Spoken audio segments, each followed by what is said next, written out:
हस्तक्षेप नहीं करता है। वहां वकील और दोनों पक्ष लड़ता है। जो फैसला आता है उसको सबको मानना पड़ता है। अदालत चूंकि सर्वोपरि है। एक और बड़ा अहम सवाल है, जिस तरह सदन के दौरान वक्फ विधेयक को लेकर के बात की गई, जिसमें ये बताया गया कि देश भर में वक्फ की 994 संपत्तियों पर विवाद है, जिन पर अवैध कब्जे की बात कही जा रही। केंद्र सरकार द्वारा ये बात बताई गई। इसमें संशोधन बिल लाया जा रहा है। आप किस तरह? नहीं, देखिए, जो संशोधन बिल लाया जा रहा है उस बिल के साथ हम खड़े हैं, इस नाते कि वक्फ बोर्ड की कुछ नियमावली में संशोधन की जरूरत है।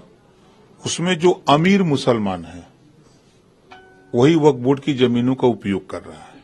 संशोधन करके जो गरीब मुसलमान है, महिलाएं हैं, नौजवान हैं, उनको भी उसका लाभ मिले। किसी की जमीन को वो कह दें कि ये वक्फ बोर्ड की जमीन है, फिर नोटिस दे दें कि इसको खाली कराइए। तो उसमें सिर्फ और संशोधन यही है कि अगर उनकी जमीन है तो 1359 फसली में उनका नाम है कि नहीं है। अगर है तो उनका है, नहीं है तो फिर वो जमीन के एप्लीकेशन देने वाला व्यक्ति उसको जमीन नहीं मिलेगी। विवाद लेकिन बड़ा गहरा आ रहा है। कोई विवाद नहीं। देखिए, विवाद वो लोग कर रहे हैं जो वक्फ बोर्ड की जमीनों का लाभ ले रहे हैं, बेच करके जो है रुपया कमा रहे हैं, वही लोग विवाद कर रहे हैं। मुस्लिम धर्मगुरु भी इसका नहीं, वो मुस्लिम धर्मगुरु को सही जानकारी नहीं। हमारे यहाँ कोई दिन ऐसा नहीं है कि 10, 15, 20, 25 तक मुकदमे दरखास्त आते हैं। यही आप लखनऊ में देखिए, जो कब्रिस्तान है 5-5 लाख रुपया ले लेके जमीन दे रहे हैं, एक तमाशा मचाए हैं। इसी नाते वो जमीन है, उसी नाते वो मालिक बने हुए हैं। आके हमारे यहाँ शिकायत करते हैं, साहब कि हमारी लाश पड़ी, हमसे 5 लाख मांगा जा रहा है। कहां से गरीब बेचारा देगा? उसमें संशोधन होना चाहिए कि जब वहां जमीन अगर दफनाने के लिए बनी है, कब्रिस्तान है, तो कब्रिस्तान में दफनाया जाए, ठीक है। उसका शुल्क इतना न लिया जाए कि गरीब वहां दफनाने न पाए। कहां ले जाएगा वो? संभल मामले को लेकर के भी फिर मामला में नई चीजें सामने आई हैं। वहां के जो सांसद हैं जिया रहमान, उनके घर के पास से अवैध कट्टा और इस तरह की तमाम चीजें बरामद।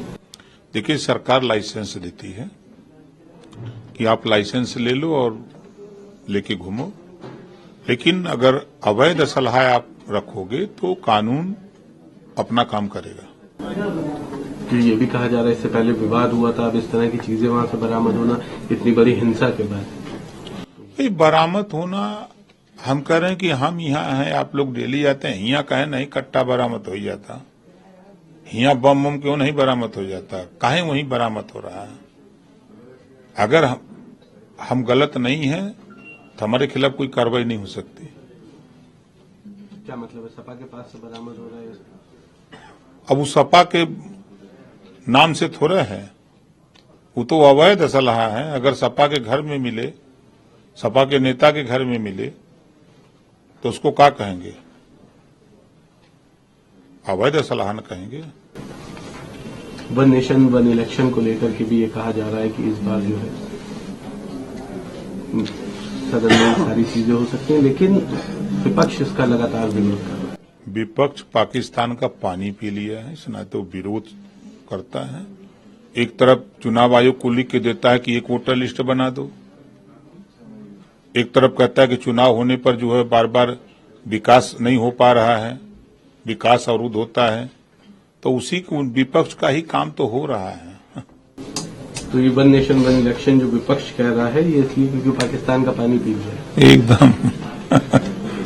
एक सर आखिरी सवाल रहेगा, बांग्लादेश में हिंदुओं के जिस तरह से अत्याचार हो रहे हैं उसको लेकर के आज बड़ा प्रदर्शन किया जा रहा है। लखनऊ में भी बड़ा प्रोटेस्ट हो रहा है। इसमें भारतीय जनता पार्टी की जो साथ जुड़े हुए अन्य संगठनात्मक वो लगातार इसको लेकर प्रदर्शन कर रहे हैं, चाहे संघ हो या बजरंग दल, इस तरह के तमाम बड़ा।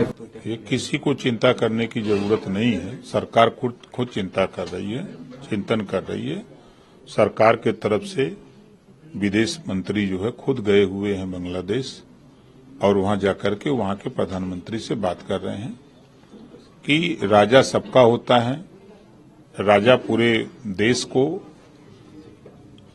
न्याय देने का काम करता है और खुशहाली लाने का काम करता है। भाईचारा, मिल्लत की बात करता है राजा, नफरत नहीं।